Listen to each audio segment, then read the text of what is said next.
नमस्कार, आपका स्वागत है फटाफट खबरों में। आज हम लेकर आए हैं हिमाचल प्रदेश के हर छोटे बड़े शहर की सबसे तेज और ताजा खबरें। तो चैनल को सब्सक्राइब कीजिए और वीडियो कहां से देख रहे हैं कमेंट बॉक्स में हमें जरूर बताइए।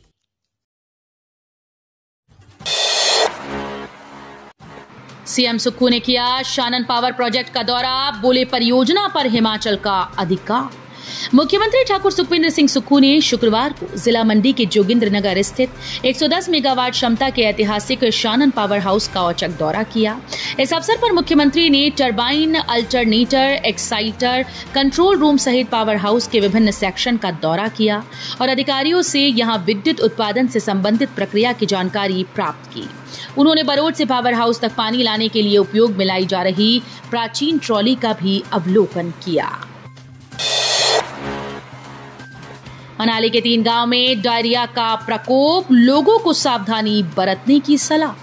नसोगी पंचायत के मनाली के सिमसा, बरौड़ और गधेरनी गांव में डायरिया फैल गया है। पिछले 3 दिन से ये सिलसिला चल रहा है। जल शक्ति विभाग ने तीनों गांव की पेयजल योजना की क्लोरीनेशन करवा दी।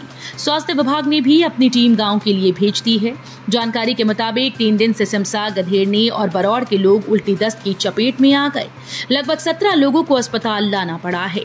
इनमें से 3 मिशन अस्पताल में दाखिल हैं तो 6 नागरिक अस्पताल में भर्ती किए गए। ऊंची चोटियों पर गिरे फाहे, आज जिलों में बारिश का पूर्वानुमान, ताबो का पारा माइनस में पहुंचा।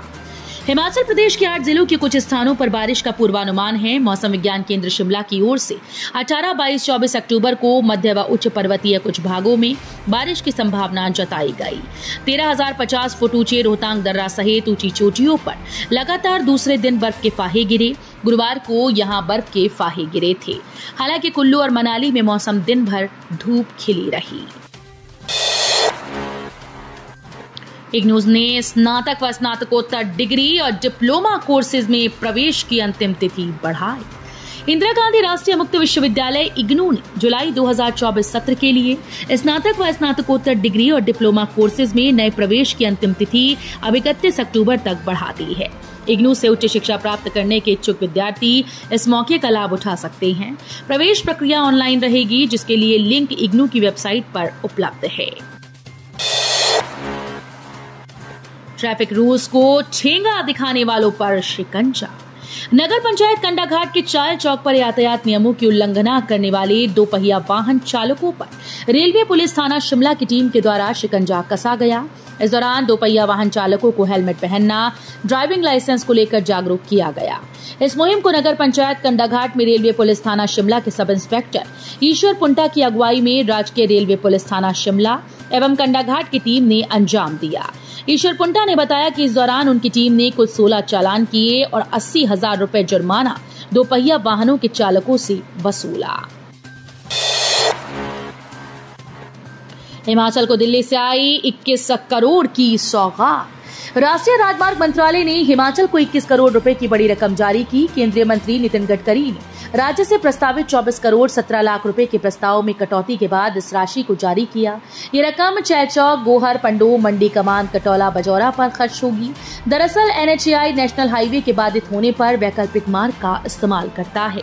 पिछले साल मंडी और कुल्लू में आई भीषण तबाही का असर नेशनल हाईवे पर रहा था और उस समय वैकल्पिक मार्ग का इस्तेमाल किया गया।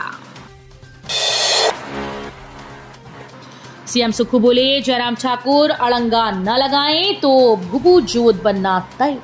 मुख्यमंत्री सुखविंदर सिंह सुक्खू ने कहा कि भुभू जोत टनल का मामला प्रधानमंत्री के साथ उठाया गया है और अगर जयराम ठाकुर इस परियोजना को रुकवाने दिल्ली न जाएं तो ये टनल हिमाचल प्रदेश को मिलना तय है।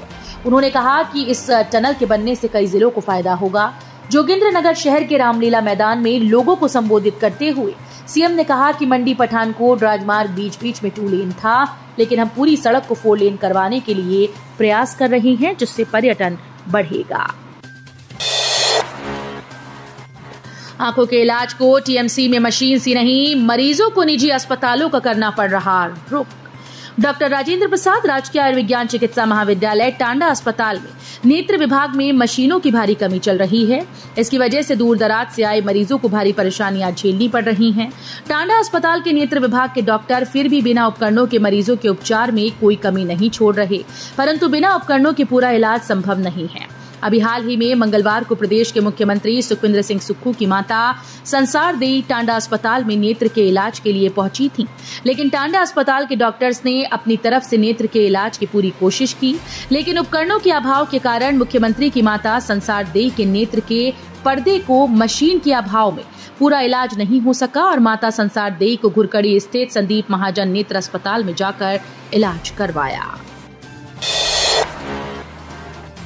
बिना यात्री सामान भेजना हुआ सस्ता, HRTC ने की किराए में कटौती।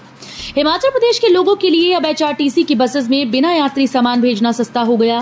परिवहन निगम ने 6 नवंबर 2023 को अधिसूचित लगेज पॉलिसी के क्लोज नंबर 26 में संशोधन करते हुए किराए में कटौती की। निगम द्वारा जारी नई अधिसूचना के तहत अब बिना यात्री 5 किलो तक सामान भेजने पर 1/4 किराया चुकाना होगा, जबकि 6 किलो से 20 किलो तक के सामान के लिए आधा ही किराया देना होगा। कसौली में खुशवंत सिंह लिट फेस्ट का आगाज, जानिए क्या है इस बार का theme. Khushwant Singh literature festival का आगाज शुक्रवार को कसौली के ऐतिहासिक क्लब में हुआ। प्रतिरोध और नवीनीकरण थीम पर आयोजित किए जा रहे इस फेस्टिवल में कई मशहूर हस्तियां शामिल हो रही हैं। इस फेस्टिवल से होने वाले मुनाफे का इस्तेमाल पारिस्थितिकी और बालिका शिक्षा के लिए किया जाता है। इस फेस्टिवल में साहित्यिक चर्चाओं के अलावा विविध क्षेत्रों के विशेषज्ञ भी अपने अनुभव और दृष्टिकोण साझा करते हैं। 600 रुपए लेट फीस के साथ 21 अक्टूबर तक कर सकेंगे आवेदन, इस दिन से परीक्षा। हिमाचल प्रदेश स्कूल शिक्षा बोर्ड 8 विषयों की अध्यापक पात्रता परीक्षा नवंबर में करवाएगा। इसके लिए अब अभ्यर्थी 600 रुपए विलंब शुल्क के साथ आवेदन कर सकते हैं। इस दौरान सामान्य वर्ग के अभ्यर्थियों को 1200, जबकि आरक्षित वर्ग के अभ्यर्थियों को 700 रुपए शुल्क सहित लेट फीस के रूप में 600 रुपए भी देनी होगी। नौकरी देने के नाम पर सत्ता में आई थी कांग्रेस, लेकिन सीएम के हलके से भी 80 लोगों को निकाला। पूर्व मुख्यमंत्री और नेता प्रतिपक्ष जयराम ठाकुर ने शिमला से जारी वक्तव्य में कहा कि सुक्खू सरकार अपने चुनावी वादे को भूल गई है और कांग्रेस के द्वारा चुनाव के दौरान की गई गारंटीज के विपरीत कार्य कर रही है। कांग्रेस सरकार में लोगों को नौकरी मिलना तो दूर की बात है, हर दिन नौकरियां छीनी जा रही हैं। कांग्रेस सरकार 5 लाख युवाओं को नौकरी देने के नाम पर सत्ता में आई थी और नौकरी से निकालने के नाम पर नहीं। मुख्यमंत्री के अपने हलके नादौन में जल शक्ति के डिवीजन से अब तक लगभग 80 से ज्यादा लोगों को नौकरी से निकाला जा चुका है और लोगों को निकाले जाने की तैयारी हो रही है। केसीसी बैंक के 1300 कर्मचारियों को भी मिलेगा 4% डीए। कांगड़ा केंद्रीय सहकारी बैंक के 1300 कर्मचारियों को भी एरियर सहित 4% डीए का लाभ अक्टूबर के वेतन के साथ ही दिया जाएगा। बैंक के अध्यक्ष कुलदीप सिंह पठानिया ने कहा कि इस बाबत प्रबंध निदेशक को आवश्यक कार्रवाई के लिए कहा गया। पठानिया ने कहा कि मुख्यमंत्री सुखविंदर सिंह सिर्फ कर्मचारियों के ही नहीं बल्कि हर वर्ग के हितैषी हैं। 31 मार्च 2024 को समाप्त हुए वित्तीय वर्ष में बैंक ने 2016 से कर्मचारियों के छठे वेतनमान की बकाया लगभग 45 करोड़ रुपए की राशि का भुगतान करने के बाद भी 64.27 करोड़ का शुद्ध लाभ कमाया। एमडीएम योजना के तहत हिमाचल को मिली सहायता की दूसरी किश्त, केंद्र ने जारी किए 20 करोड़। हिमाचल प्रदेश को वित्तीय वर्ष 2024-25 के लिए एमडीएम योजना के तहत भारत सरकार से 20 करोड़ की आवर्ती केंद्रीय सहायता की दूसरी किश्त मिल गई है। उक्त राशि 3-4 दिनों में राज्य के खजाने से निकाल ली जाएगी और तदनुसार स्कूल्स को प्रदान की जाएगी। तो ये थी आज की फटाफट खबरें। हम मिलेंगे अगले बुलेटिन में, तब तक के लिए धन्यवाद। जय हिंद।